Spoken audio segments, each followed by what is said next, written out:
Hey guys, so this is going to be the second video on the board. I'm recording it on the same day because I'm up here and working on it. So I might post it today too, we'll see. But I noticed an issue that was causing like a rattling noise, and I figured out what it was. It was nothing bad, just a heat sink, but I'm going to show you guys how to fix that problem if you guys have that. Just requires a couple unbolting of bolts. And I think we have the required tools that come. The tools that come with the longboard should be good enough. So yeah, let's get right into it. Okay, so I hope you guys can see that, but here is the ESC holder. There's two heat sinks on either side and 4 bolts holding it down. So this removes. There are 2 wires connecting the turn on button to, can you guys see that? There's stupid light coming from somewhere. So there's a few wires connecting the on button to the ESC, so just make sure you don't pull those out and you can balance it up on the wheels here. So now we got the ESC. I'll zoom in for you guys. Okay, I'm holding this with my hand, so it's kind of tricky. So there's a couple things we need to do. So because these are already unbolted, the whole system should be able to move freely. Okay, let me get over here. So first thing you'll notice is these 2 clips here and the sticky pad. The sticky pad just keeps everything together while you are riding, so nothing wiggles undone. Along with right here, there is a clip or a zip tie, which is pretty important. It keeps everything together, but for this, you will need to undo it, as you need to separate this from the rest of the ESC.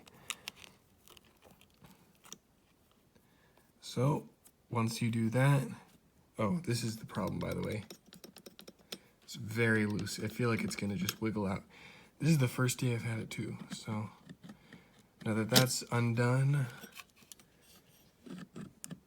you just lift this whole thing up and set it down. Now let me put the camera down and come back. Okay, let me block out that light as best as I can. So when you open it up, slide the little charger through the little tiny square, and you're left with 4 loose screws here.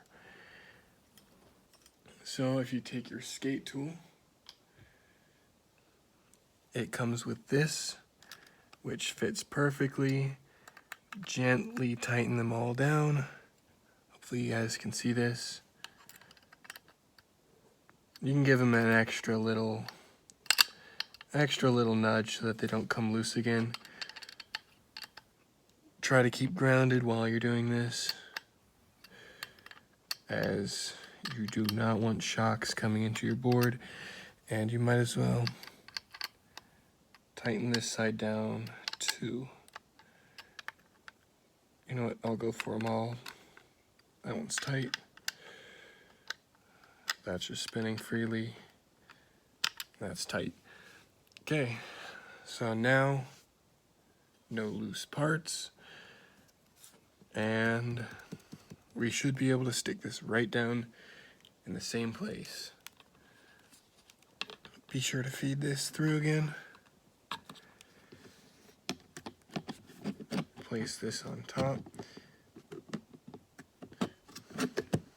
And there you go. Almost done. So you can remove this little piece of zip tie. It doesn't really do anything. It basically just held some of these wires together, and make sure you have them lined up. They slide easily in. Press it on that sticky tape.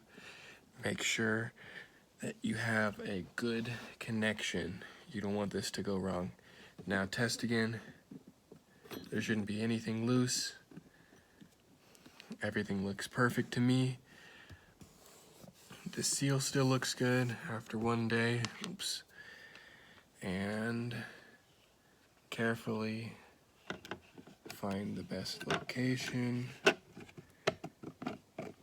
and slowly wiggle this on. It should fit snugly.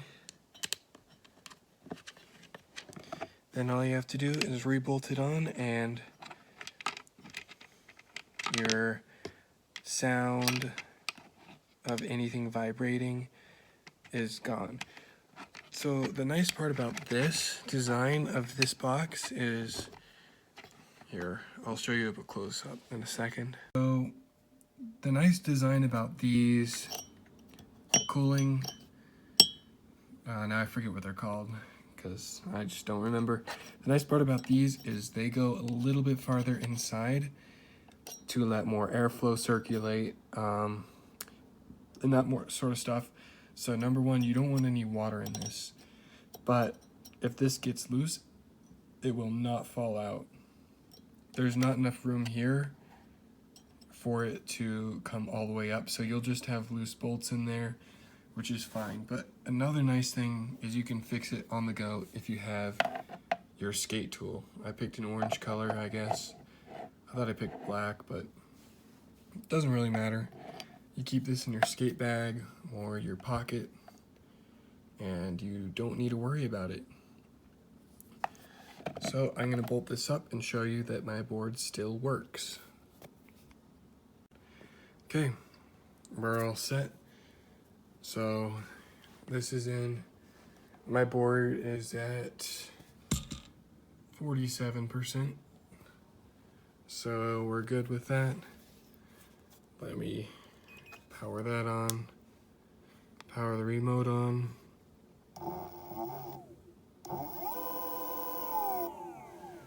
The one odd thing I find about this is the wheels don't stop at the same time, but that's not the issue we're talking about in today's video. But yeah, so any other vibrations could be caused by any loose bolts. I know over here in the battery box, there won't be anything loose as everything is glued down, but it's always nice to tighten all 6 bolts of the box down. This box is sturdy, so it should withstand a couple hits. And tighten your shredder trucks down. Make sure you tighten your bushings down. I just loosened them up a bit just cause, so I could carve more because I was just out carving. But if you're going top speed, tighten these and these down. Also, any movement of these will turn the board on, by the way. Yeah, just tighten them all down. I know there's a lot of bolts here. These don't need to be torqued down at all, but if you're worried about it, do it. So that's the video on this board. So that's the video on how to fix, well, that's a bad angle. What if I go? Okay, that's a little better. So that's the video on how to fix a rattling noise, and it's just basically tightening down bolts. It's probably going to be in the ESC if anything, since that's where my problem was. The battery box won't have it, and the trucks or the wheels might be loose, so just make sure that nothing is loose. You don't have to necessarily tighten stuff down, but just make sure it's not loose. But I think that'll be it for this video. Make sure to like, comment, and subscribe for more Meepo content. Hopefully I'll get a couple videos out before I start more summer school classes, so we'll see. Thanks for watching.